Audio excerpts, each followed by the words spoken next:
मुफ्ती, महबूबा मुफ्ती, महबूबा मुफ्ती, महबूबा मुफ्ती, महबूबा मुफ्ती, महबूबा मुफ्ती, महबूबा मुफ्ती, महबूबा मुफ्ती, महबूबा मुफ्ती, महबूबा मुफ्ती, महबूबा मुफ्ती,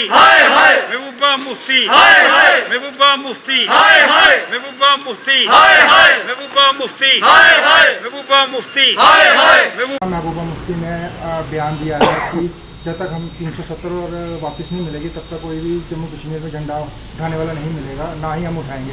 तो क्या कहना चाहेंगे इसका? आगे महबूबा मुफ्ती तिरंगा झंडा उठाती थी। उसने कहा था बुरहान बानी के विषय के अंदर अगर मुझे जानकारी होती तो मैं उसको मरने नहीं देती। तो इसका मतलब वो तिरंगा झंडा पहले उठा रही थी। उसने कहा तिरंगा झंडा उठाने वाले हाथ नहीं मिलेंगे, और फिर मिलकर के भारतीय जनता पार्टी के साथ तिरंगा झंडा वालों के साथ बैठ करके सरकार बनाई। वो मूर्ख बनाने का प्रयास करना चाहती हैं श्रीनगर के लोगों को। ये गुपकार के विषय के अंदर क्या ये सारा निर्णय गुपकार का है? जो मंडली गुपकार की इकट्ठी हुई है, क्या ये उनका निर्णय है? तिरंगा झंडा नहीं उठाएंगे। तो अगर तिरंगा झंडा नहीं उठाएंगे, संविधान को नहीं मानेंगे, तो इसका मतलब क्या हुआ? जो उसके 2 मेंबर पार्लियामेंट वहाँ हैं नॉमिनेटेड या जीत करके आए हुए, सबसे पहले उनको रिजाइन करना होगा। और क्या वो उसको रिजाइन करने के लिए तैयार है?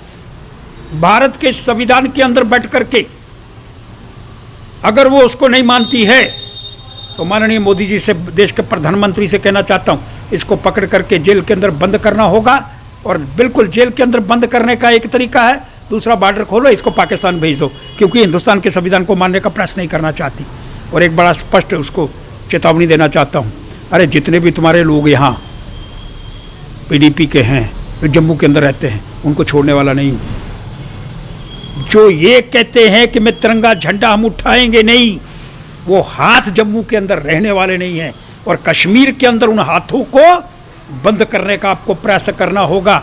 और उसको बाहर की जेल जो है, जैसे हुरित वालों को बाहर भेज दिया है, ऐसे जो यहाँ इनको होटल के अंदर, अपने घर के अंदर या एक बहुत बड़े होटल के अंदर इसको बंद करके आपने रखा था और सरकार ने उसका पैसा सारा पे किया। अब इसको उठा करके तिहाड़ जेल के अंदर बंद करना होगा या बॉर्डर खोल करके इसको पाकिस्तान भेजना होगा। धन्यवाद। महबूबा मुफ्ती ने कहा 370 वापस नहीं मिलेगी तब तक मैं झंडा नहीं उठाऊंगी और ना ही इलेक्शन लड़ूंगा। आप इससे क्या कहना चाहेंगे? महबूबा मुफ्ती का मानसिक दिवालियापन और कुछ नहीं है। ये 14 महीने की जेल खाटी है, दिमाग पे हवा नहीं लगी है, समझ आ नहीं रहा बोल क्या रही है।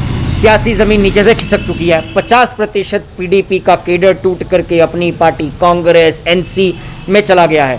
अरे जो राजनीतिक दल एक दूसरे को कश्मीर में रह करके गाली गलौज करते थे, आज एक गुपकार डिक्लेरेशन के नाम के धोखे पर इकट्ठे हो गए हैं।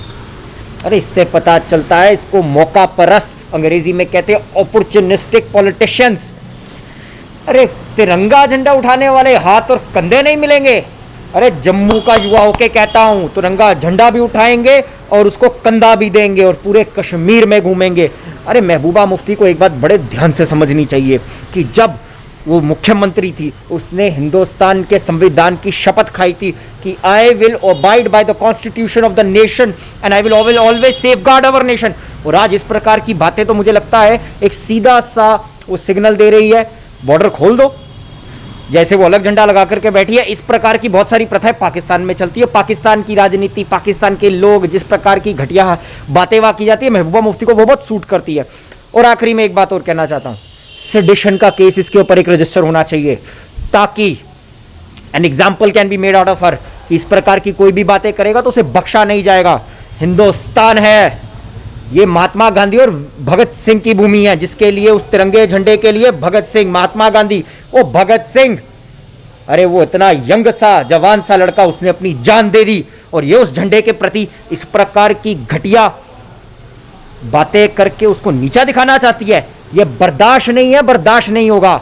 अरे सेडिशन का केस करो, अंदर डालो पूरी उम्र के लिए, सब बातें समझ आ जाएंगी। बाहर रह करके भपकिया देना, गीदड़ भपकिया देना, इससे कुछ नहीं होता। धन्यवाद।